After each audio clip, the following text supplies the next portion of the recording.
Morning. সকাল সকাল আজ একটু অন্যরকম দিন, অন্যরকম অনুভূতি। আর সেটা কি?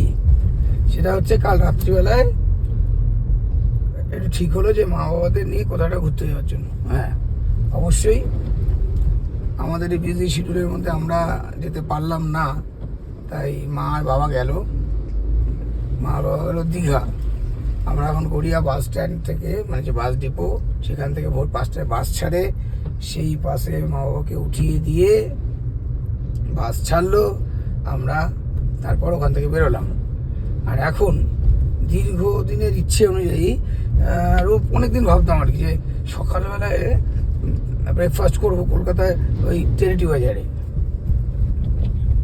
কোনোদিন যাইনি এর আগে, তো ফার্স্ট এক্সপিরিয়েন্স। আপনারা তো অনেকেই গেছেন এর আগে,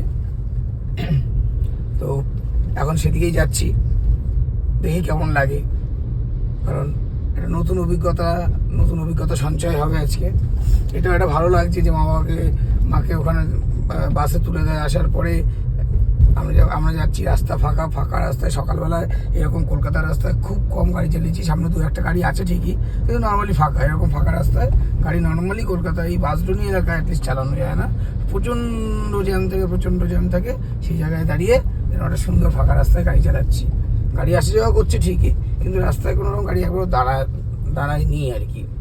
তো যেটা বলার, এই সকালবেলায় সুন্দর পরিস্থিতির মধ্যে, পরিবেশের মধ্যে, যদিও সকালের আলোটা খুব একটা ফোটেনি এখনো পর্যন্ত, অন্ধকার আছে, স্ট্রিট লাইট জ্বলছে, লাইটের মধ্যে যে আলোটা দেখা যাচ্ছে সেই আলোই রয়েছে। তো প্রায় বহু বছর পর মনে হয় এরকম সকালটা দেখলাম অ্যাটলিস্ট।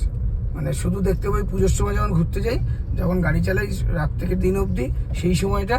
আর বাড়িতে থাকা অবস্থায় এটা বোধহয় আমি মানে জীবনে, মানে জন্মানোর পরে বোধহয় 4 কি 5 নম্বর হবে হয়তো এইরকমভাবে সকাল দেখা।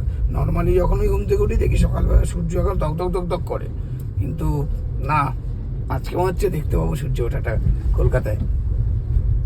অনেক সময় পাহাড়ে গিয়ে সূর্য ওঠা দেখি, আজ ইচ্ছে করছে কলকাতায় সূর্য ওঠা দেখবো। এটা কিন্তু আমার মা বাবার জন্যই হলো। ওরা দীঘা যদি না যেতে যেত তাহলে কিন্তু এটা হতো না।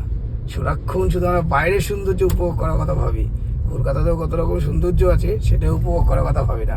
আর আজ সেই কলকাতার সৌন্দর্য উপভোগ করবো আমরা। সূর্যোদয় দেখবো এবং কলকাতার স্পেশাল ব্রেকফাস্ট কোথায় পাওয়া যায় সেটা খুঁজে সেখানে গিয়ে ব্রেকফাস্ট করবো। আপনাদেরও যদি এরকম এক্সাইটেড কোনো অভিজ্ঞতা থাকে তাহলে কমেন্ট করে জানান ব্যাংক ফিক্সের পেজে। Thank you so much.